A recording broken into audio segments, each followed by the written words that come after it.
The gas station sat alone on the edge of Route 87, surrounded by nothing but scrubland and heat. The sun was setting behind the mountains, casting long shadows across the cracked asphalt.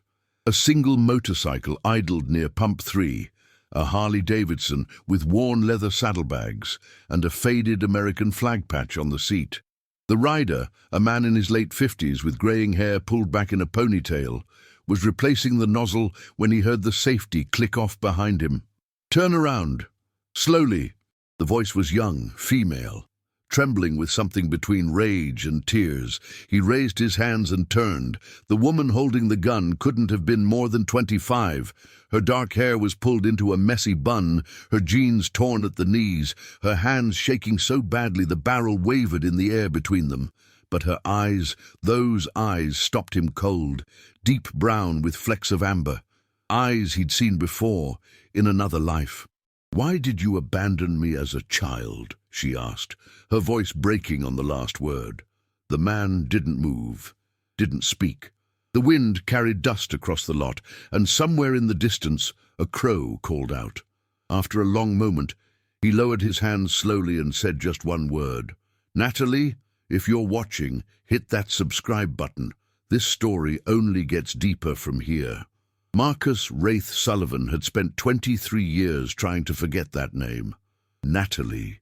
He'd buried it beneath thousands of miles of highway, beneath the roar of engines and the brotherhood of men who asked no questions about the past. He'd carried it like a stone in his chest through every sunrise, every lonely stretch of desert road. Every night he woke up gasping from dreams he couldn't shake. Now here she was, living, real, and holding a gun on him like she'd been rehearsing this moment her entire life. "Put the gun down," he said quietly. "Please, answer the question first." Her finger rested on the trigger, but her eyes were wet now, tears cutting tracks through the dust on her cheeks. "Why did you leave me? I was 6 years old. 6. You just disappeared." Marcus felt his throat tighten. The gas station attendant had vanished inside, probably calling the cops. They had minutes at best before this turned into something neither of them could walk away from. "It's not what you think," he began. "Then what is it?" She stepped closer, the gun steady now, all hesitation burned away by years of unanswered questions. "My mother told me you died, told me you were killed in Afghanistan. But 3 months ago, I saw you. At a veterans' benefit in Albuquerque. You were standing with a group of bikers, laughing like you didn't have a care in the world, like you hadn't destroyed my entire childhood." Marcus closed his eyes. The benefit. He'd known it was a mistake to go, but his crew had insisted. One of their brothers needed help with medical bills, and they showed up for their own. Always. That was the code. "Your mother told you I died because I asked her to," he said finally, opening his eyes to meet hers. "I never abandoned you, Natalie. I was trying to protect you." "Protect me?" She laughed, but there was no humor in it. "From what?" "From the people who wanted me dead. From the men I testified against. From a life that would have put a target on your back for the rest of your childhood." He took a slow breath. "Your mother and I made a deal. I'd disappear completely, change my name, never contact you, and in exchange you'd get to grow up safe, normal, without looking over your shoulder every day." Natalie's hand wavered. "You're lying." "I'm not."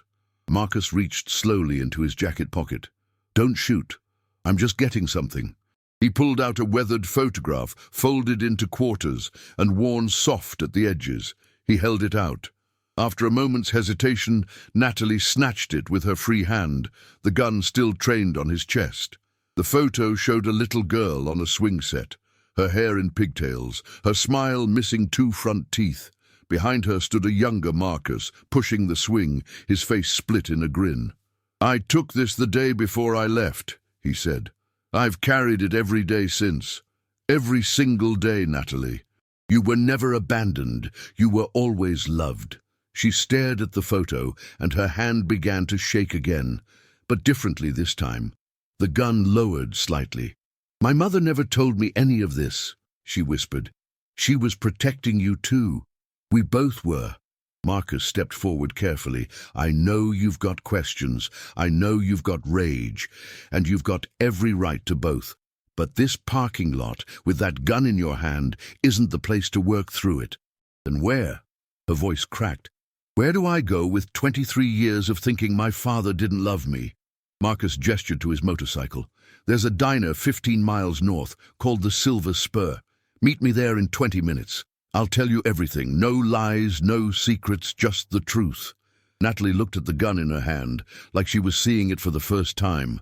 Slowly, carefully, she engaged the safety and lowered it to her side. If you run, she said, I'll find you again, and next time I won't hesitate. I know. Marcus mounted his bike but paused before starting the engine. For what it's worth, I'm sorry. For every birthday I missed, every graduation, every moment you needed a father and I wasn't there, I'm sorry. He kicked the engine to life, the familiar rumble filling the silence between them. As he pulled out of the lot, he glanced in his mirror and saw her standing there, still holding the photograph, watching him ride away. For the second time in his life, Marcus Sullivan rode toward an uncertain future. But this time, he wasn't running. This time, he was riding toward the truth, and toward the daughter he'd never stopped loving. The Silver Spur Diner sat at the intersection of two forgotten highways, its neon sign flickering against the deepening twilight. Marcus arrived first, parking his Harley in the gravel lot and taking a booth near the back window where he could see the road. Old habits.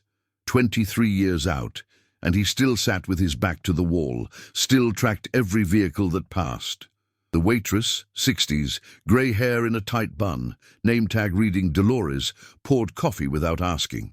She'd seen enough road-worn men in her time to know the look of someone waiting for something that might never come. Expecting company? She asked. Maybe.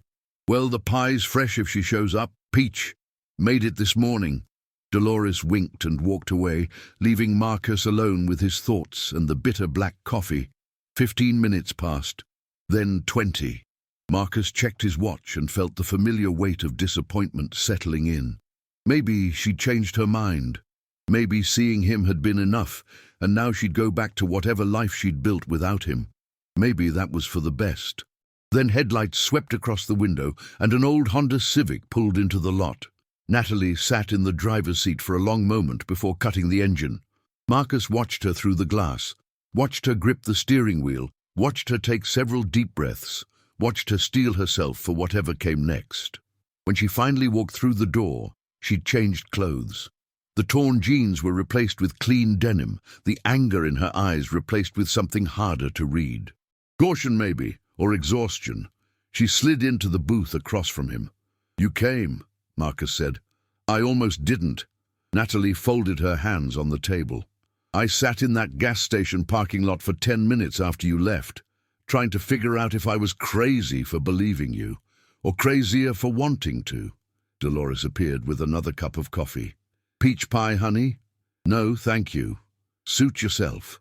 Holler if you change your mind. The waitress retreated, leaving them in the uncomfortable silence of 23 years, compressed into a single moment. Where do I even start? Natalie asked finally. Marcus wrapped his hands around his coffee cup. Ask me anything. I'll answer every question you've got. Okay, she leaned forward. She leaned. Who were you testifying against? What did you do that was so dangerous my mother had to fake your death?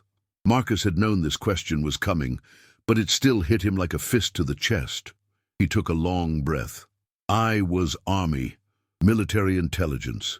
Did 3 tours overseas, came back with medals and nightmares. When I got stateside, I took a job with a private security contractor. Seemed like a good fit for my skill set.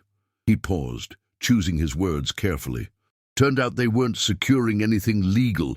They were running weapons, selling military hardware to groups that shouldn't have had access to pens, let alone assault rifles. Natalie's eyes widened slightly. When I figured out what was really happening, I had a choice. Look the other way and keep collecting a paycheck, or blow the whistle and put a target on my back. Marcus met her gaze. I chose the whistle, went to the FBI, testified in federal court. Got 12 men convicted and their operation shut down. And they wanted revenge. Not wanted, tried. Marcus pulled back his collar, revealing a jagged scar that ran from his collarbone to his shoulder. 2 weeks before the trial ended, 3 of them jumped me outside a motel in Phoenix, left me for dead. I survived, but the message was clear. Testify, and everyone you love pays the price. Natalie's hand moved unconsciously to her throat. So you disappeared. Your mother and I talked it through for days. We'd already been separated for 6 months. The job had destroyed our marriage long before the weapons thing came to light. But we both loved you. That was never in question. His voice grew quieter. The FBI offered witness protection, but they couldn't guarantee your safety unless I cut all ties. Complete disappearance, new identity, new life, no contact ever again. And my mother agreed. She fought it at first, said we'd find another way. But after they sent the death threat, addressed to our home with your school photo attached, she knew there wasn't another way. Marcus looked down at his hands. We faked my death. Staged it to look like a motorcycle accident on Highway 10. Closed casket funeral. Your mother told you I was gone, and I became someone else. Marcus Sullivan died. Yeah, and Wraith was born. Natalie processed this in silence, her coffee growing cold between her hands. Outside, a semi-truck roared past, its taillights bleeding red into the darkness. The men you testified against, she said finally. Where are they now? Prison or dead? The threat ended years ago, but by then... Marcus trailed off. By then, you'd built a life without me. I figured showing up would do more harm than good. Figured you were better off thinking I was dead than knowing I'd chosen to stay away. You were wrong. Natalie's voice was steady now, the tremor gone. I deserved to know the truth. You did, Marcus agreed, and I'm sorry it took this long to tell you. Watching from Arizona or anywhere on Route 87? Drop your city and state in the comments below. Natalie ordered the peach pie. Not because she was hungry, but because she needed something to do with her hands. Something to focus on besides the stranger across the table who wore her father's face and carried her father's secrets. Tell me about Wraith, she said, cutting into the pie without eating it. Who is he? Marcus leaned back against the cracked vinyl booth. Wraith is who I became when Marcus Sullivan died. The name came from my army days. They used to call me that because I could move through hostile territory without being seen. Ghost in the desert. When I needed a new identity, it felt appropriate. And the motorcycle club. The Iron Covenant. Met them about 6 months after I went underground. I was working construction in Nevada, keeping my head down, trying to figure out how to live with what I'd done. He smiled slightly. One of the guys on the crew, name of Axel, invited me to a charity ride. Said it might do me good to be around other veterans who understood the weight. Did it help? More than I expected. Marcus finally took a sip of his coffee, now lukewarm. These men, they don't ask about your past. Don't judge where you've been. They just show up when you need them. We ride together, work charity events together, watch each other's backs. It's the closest thing to the brotherhood I had in the service. Natalie set down her fork. How many of them know the truth about you? 2. Axel and our president. A man called Forge. Had to tell them eventually. Couldn't keep lying to the people I trusted with my life. Marcus met her eyes. They kept the secret. Never questioned it. That's the code. What about my mother? Natalie's voice tightened. Do you know what happened to her? Marcus's expression shifted, something like grief passing across his features. I heard she passed. 4 years ago. Cancer. Ovarian. Stage 4 by the time they caught it. Natalie's hands clenched around her coffee cup. She died thinking she'd protected me by keeping your secret. Died without ever knowing if she'd made the right choice. She did make the right choice, Marcus said quietly. You're alive. You're here. That's all that mattered to her. You don't get to decide that. Natalie's voice cracked. You don't get to decide what mattered to her or what mattered to me. You weren't there for any of it. Marcus didn't argue. Couldn't argue. She was right. When she was dying, Natalie continued, she kept talking about you, kept saying your name in her sleep. The nurses thought she was delirious, but I knew better. She was carrying your secret all the way to the grave, and it was eating her alive. Did she ever tell you the truth? Not directly, but in her last week she gave me a box, said not to open it until after she was gone. Natalie reached into her jacket and pulled out a folded piece of paper, yellowed with age. She slid it across the table. Marcus unfolded it with trembling hands. It was a letter, written in his own handwriting from 23 years ago. Sarah, if you're reading this to Natalie, it means I'm really gone. Not the kind of gone we're faking, but the permanent kind. And if that's true, then maybe it's time she knew. Tell her I loved her. Every day, every mile, every moment I couldn't be there. Tell her I didn't leave because I stopped caring. I left because I cared too much to let her get hurt. Tell her she was the best thing I ever did with my life, and that leaving her was the worst. Tell her I'm sorry. And tell her that if there's any way, any chance, she can live a life that doesn't need men like me in it, then I'll consider my sacrifice worth it. But if she needs me, if she ever needs help or protection, or just someone to tell her she's not alone, tell her to find Forge. He'll know how to reach me. All my love, Marcus. Marcus read it 3 times before he could speak. She kept this. She kept everything. Photos, letters, every piece of evidence that you existed. Natalie took the letter back, carefully refolding it along the worn creases. That's how I knew you were lying about being dead. That's how I knew to start looking. And you found me. Took me 4 months. But yeah, I found you. She met his eyes, and for the first time since the gas station, something in her expression softened. The question is, now what? You're real. You're alive. You're sitting across from me eating diner pie. What happens next? Marcus didn't have an answer. He'd spent 2 decades running from this moment, convinced it would destroy them both. Now that it was here, he realized he'd been running from the wrong thing. He hadn't been afraid of her anger. He'd been afraid of her forgiveness. I don't know, he admitted. What do you want to happen? Natalie was quiet for a long moment. Then she said, I want to understand. I want to know who you really are. Not Marcus the memory, not Wraith the biker. Just you. And that might take more than 1 night in a diner. Then we've got work to do. She stood up, leaving money on the table for the pie she hadn't eaten. I'm staying at a motel in Flagstaff. Room 17. Tomorrow morning, 9 o'clock. Bring coffee and answers. She walked out before he could respond, leaving Marcus alone with Dolores's knowing smile and the ghost of possibilities he'd thought were dead. Marcus didn't sleep that night. He rode instead, heading north along the empty highways under a blanket of stars so thick they looked like dust scattered across black velvet. The Harley's engine was the only sound for miles, a steady rhythm that matched the beating of his heart. By the time dawn broke over the mountains, he'd made his decision. He called Forge. The phone rang twice before a gravel voice answered. It's 5:30 in the morning, Wraith. Somebody better be dead or dying. Neither. But I need a favor. Forge was silent for a moment. In the background, Marcus could hear the sounds of early morning, coffee brewing, a dog barking, the creak of old floorboards. Go on. My daughter found me. Another pause, longer this time. Then, the one from the letter. Yeah, she know everything. She knows enough, and she wants more. Marcus pulled over to the side of the road, cutting the engine. I need backup, Forge. Not the violent kind, the family kind. I need brothers who can vouch for who I am now, not who I was. You want us to meet her.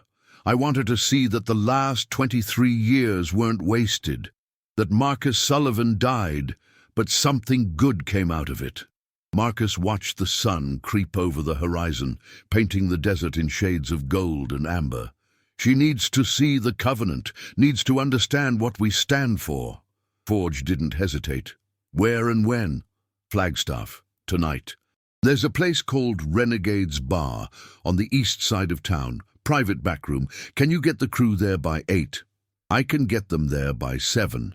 And Wraith? Forge's voice softened slightly. This is good.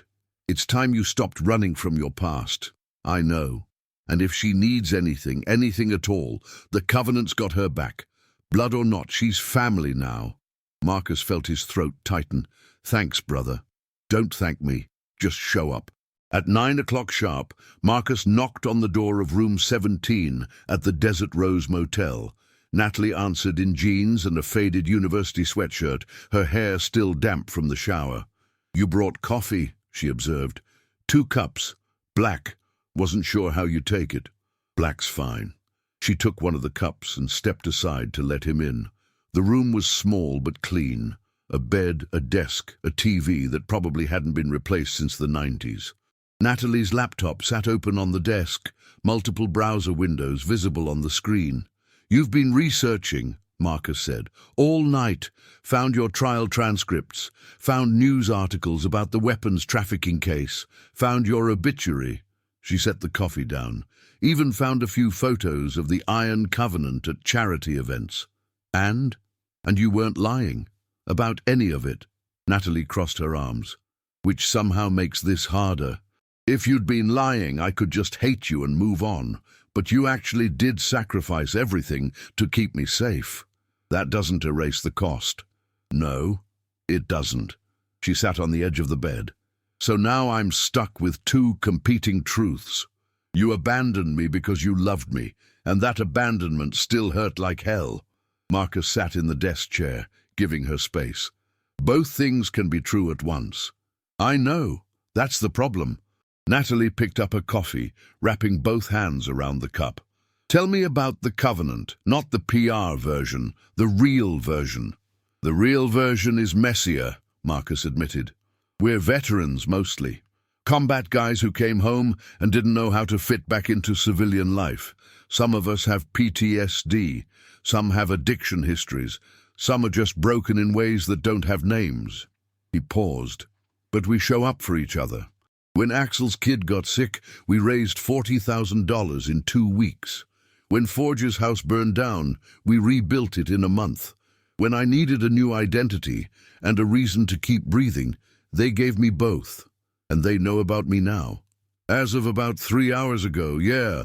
They know I had a daughter. They know you found me, and they know I'm asking them to help me make this right. Natalie looked up. Help how? I want you to meet them. Tonight. All of them. Marcus leaned forward. I want you to see that the man who left you became someone who helps people, someone who keeps promises, someone worth knowing. You think that'll make a difference? I think you deserve to make that decision with all the facts. Marcus held her gaze. I'm not asking for forgiveness, Natalie. I'm just asking for a chance to show you who Wraith is. And then you can decide if Marcus Sullivan's sacrifice was worth it. So Natalie was quiet for a long time, staring into her coffee like it held answers she couldn't find anywhere else. Finally, she looked up. Where and when? Renegade's Bar, 7 o'clock, back room. Will there be alcohol? Yes, and food, and probably too much noise. Marcus smiled slightly. They're good men, but subtle isn't our strong suit. Okay. Natalie set down her coffee. I'll be there. But Marcus? Yeah? If this is some kind of performance to win me over, it's not going to work. I need real. I need honest. I need to see the scars, not just the leather and chrome. That's all we've got, Marcus said. Scars and chrome, I promise. Renegade's Bar sat on the outskirts of Flagstaff, a low-slung building with a gravel parking lot full of motorcycles. By the time Natalie arrived at 7:15, there were at least 30 bikes lined up in neat rows. Harleys mostly, but a few Indians and custom builds scattered among them. She sat in her car for 5 minutes, working up the courage to go inside. Through the bar's front windows, she could see movement. Men in leather vests, women in denim jackets, the amber glow of neon beer signs. The sound of classic rock filtered out into the parking lot, mixing with laughter and the clink of glasses. This was her father's world now. These were his people. She got out of the car. The moment she walked through the door, the music didn't stop, but the conversation did. 20 pairs of eyes turned toward her, some curious, some cautious, all assessing. Natalie felt like a specimen under a microscope. Then Marcus appeared from the back room, and the tension broke. "She's here," he said simply, and the room relaxed. A massive man with a grey beard and a leather vest marked President stepped forward, extending a hand. "Natalie, I'm Forge. We've heard a lot about you." His handshake was firm, but not crushing, respectful. Natalie found herself relaxing slightly. "All good things, I hope. Let's just say your old man's been carrying a lot of weight for a long time. Glad you found him." Forge gestured toward the back room. "We've got food set up. Hope you're hungry." The back room was warmer than she'd expected, literally and figuratively. Long tables were covered with platters of barbecue, potato salad, cornbread, and enough beer to float a small boat. But more than that, the atmosphere was welcoming. These weren't the dangerous bikers she'd imagined. They were men and women who looked like teachers, mechanics, nurses, people with families and jobs and lives, people who just happened to ride motorcycles. Marcus guided her to a seat near the center of the table, positioning himself beside her. As people filed in and took their seats, he made introductions. "That's Axel. He's the one who got me into the Covenant. Works construction, 3 kids, makes the best chili you've ever tasted." Axel, a lean man with sun-weathered skin and kind eyes, raised his beer in greeting. Next to him is Clutch, Army medic, served 2 tours in Iraq. Now he's a paramedic. Saved my ass more times than I can count. "And that's Raven," Marcus continued, nodding toward a woman with silver-streaked black hair and intricate tattoos covering both arms. "She runs a youth center downtown, gets kids off the streets and into programs that actually help." One by one, Marcus introduced them. Tank, who worked at the Veterans Hospital. Ratchet, who owned an auto shop that gave free repairs to single parents. Diesel, who taught motorcycle safety courses to teenagers. Sparrow, a former Marine who now counseled veterans with PTSD. Each one had a story. Each one had scars. Each one had found redemption in the Brotherhood. Forge stood up, raising his glass. "Before we eat, I want to say something. Natalie, you don't know us, and we don't know you. But you're Wraith's daughter, which means you're Covenant. We don't abandon family, ever. If you need anything, a place to stay, a job, someone to talk to, or just a hot meal, you call us. No questions asked, that's the promise." Around the table, glasses were raised. "No questions asked," the group echoed. Natalie felt tears prick her eyes, unexpected and unwelcome. She blinked them back. "Thank you," she managed. Dinner was chaotic and loud and surprisingly fun. Axel's chili was indeed incredible. Raven told stories about the kids at her center that had everyone laughing. Clutch demonstrated how to suture a wound using a dinner roll and dental floss, which was both disturbing and impressive. And Marcus, Wraith, sat beside her, quietly smiling as his brothers embraced his daughter like she'd always been there. After the meal, Forge pulled Natalie aside to a quieter corner of the room. "Your father's a good man," he said. "I know you've got reasons to doubt that, but I've known him for over 20 years, and I've never seen him break a promise. Not once." "He broke one to me," Natalie said softly. "He promised he'd always be there." "No." Forge shook his head. "He promised to keep you safe. And he did, even when it cost him everything." Natalie looked across the room to where Marcus was talking with Axel, their heads bent together in easy conversation. He looked different here, lighter, like he'd finally found a place where the weight wasn't so heavy. "He told me you have a letter," Forge continued. "One he wrote to your mother years ago. Said if you ever needed him, to find me." "I do." "Then you should know. That letter's been sitting in my safe for 23 years. Wraith checked on it every few months. Made sure I still had it. Made sure I'd remember what to do if you ever showed up."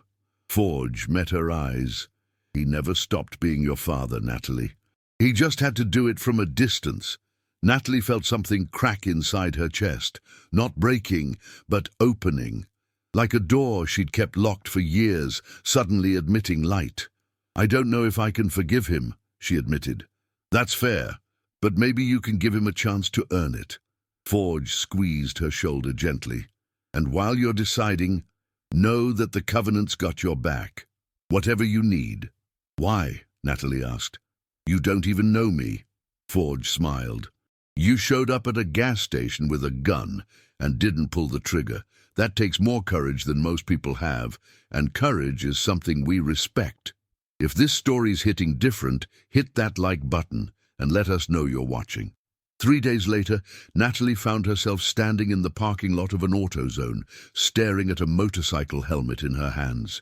You sure about this? Marcus asked, checking the straps on his Harley's passenger seat. No, but I'm doing it anyway. Natalie pulled the helmet on, fumbling with the chin strap, until Marcus stepped in to help her adjust it properly. It's going to be loud, he warned, and fast. If you need me to slow down or stop, just tap my shoulder twice. Got it? Got it. She climbed onto the back of the bike, her arms wrapping tentatively around his waist. The leather of his vest was worn smooth under her hands, and she could feel the steady rhythm of his breathing. Hold on, Marcus said, and kicked the engine to life. The roar was immediate and overwhelming, vibrating through her entire body. But as they pulled out of the parking lot and onto the open highway, something shifted. The fear didn't disappear, but it transformed into something else. Anticipation, maybe, or freedom. They rode north through the high desert, the landscape opening up around them in endless stretches of red rock and blue sky. The wind whipped past, carrying the scent of sage and dust. Above them, hawks circled in lazy spirals, and the sun beat down with the kind of warmth that sank into bones. Natalie had never experienced anything like it. Marcus took them along winding back roads, away from the traffic and noise of the interstate. They passed through small towns with names like Rimrock and Cornville, places that seemed frozen in time. They stopped once at a roadside stand to buy cold water and homemade tamales from an elderly woman who blessed them in Spanish. You doing okay? Marcus asked, as they sat in the shade of a cottonwood tree eating the tamales.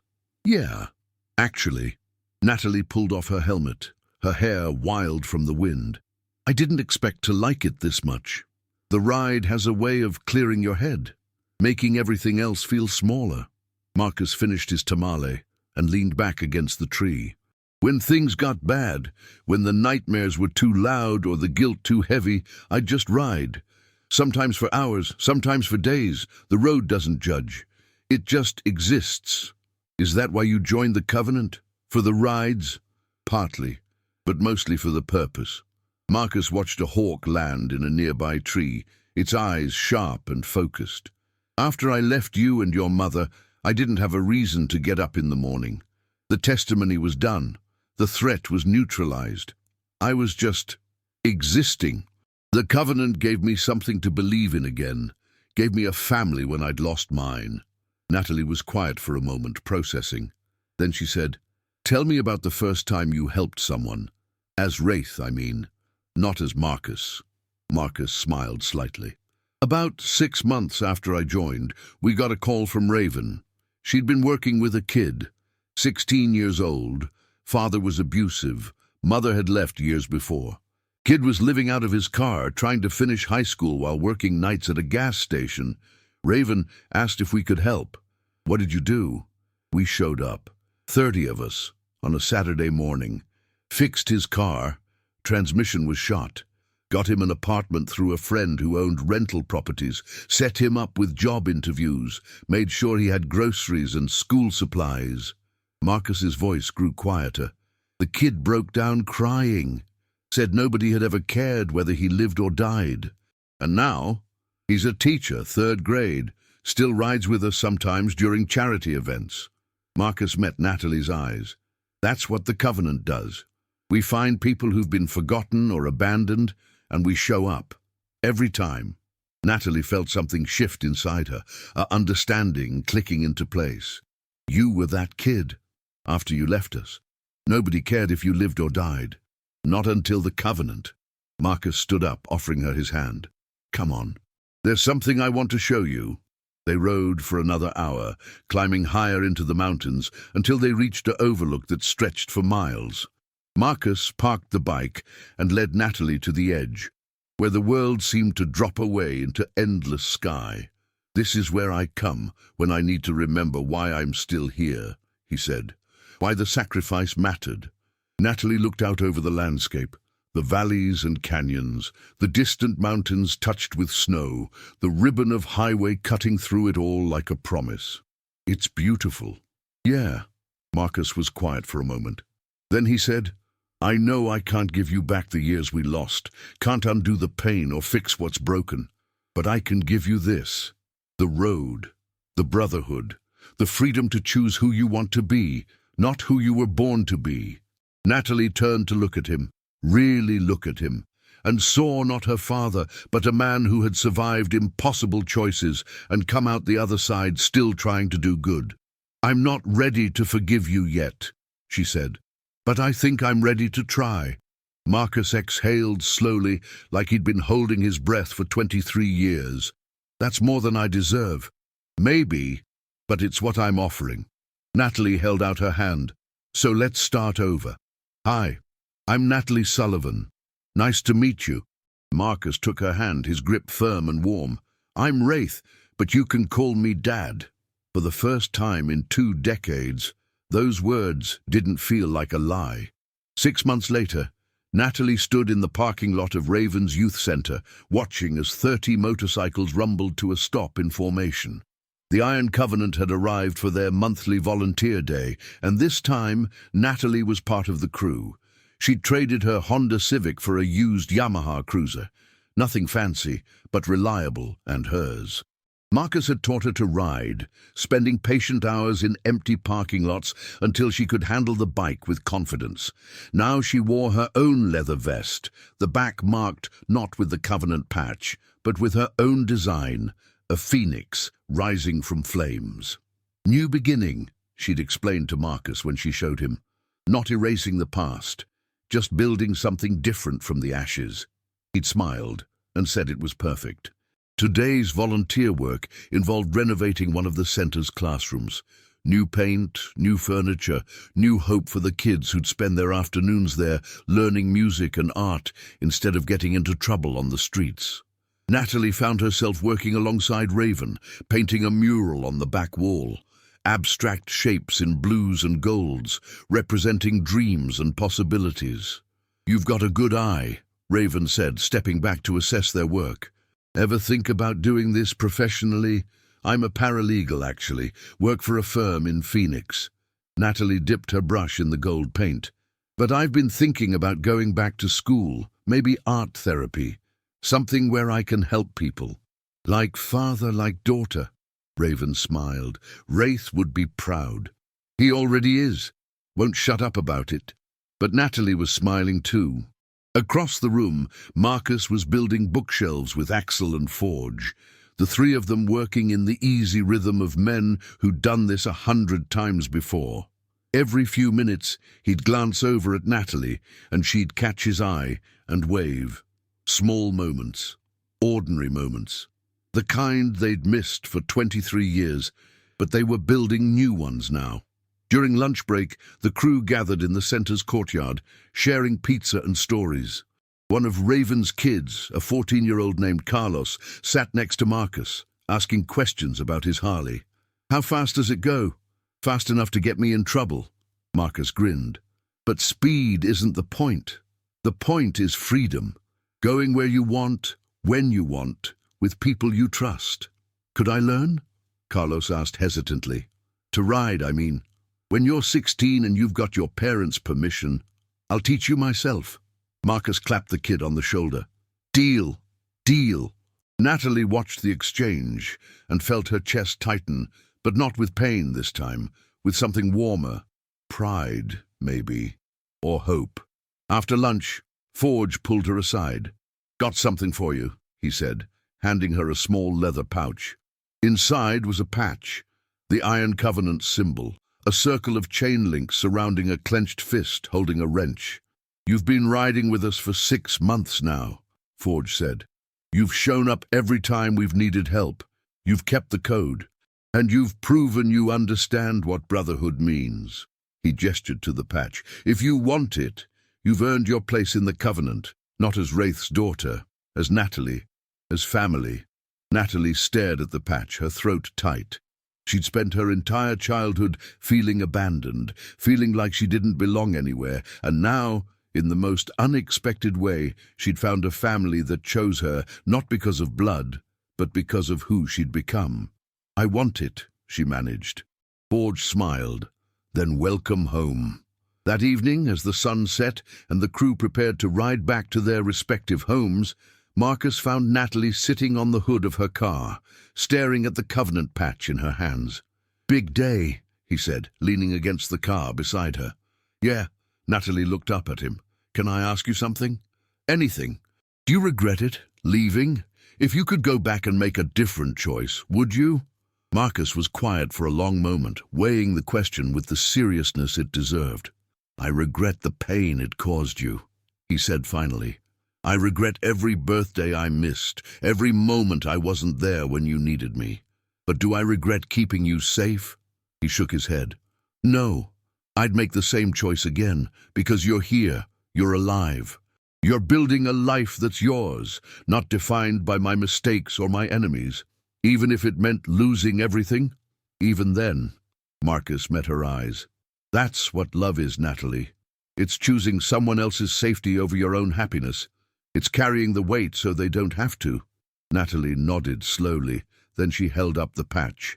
"Help me put this on?" Marcus's hands were steady as he sewed the patch onto her vest, each stitch deliberate and careful.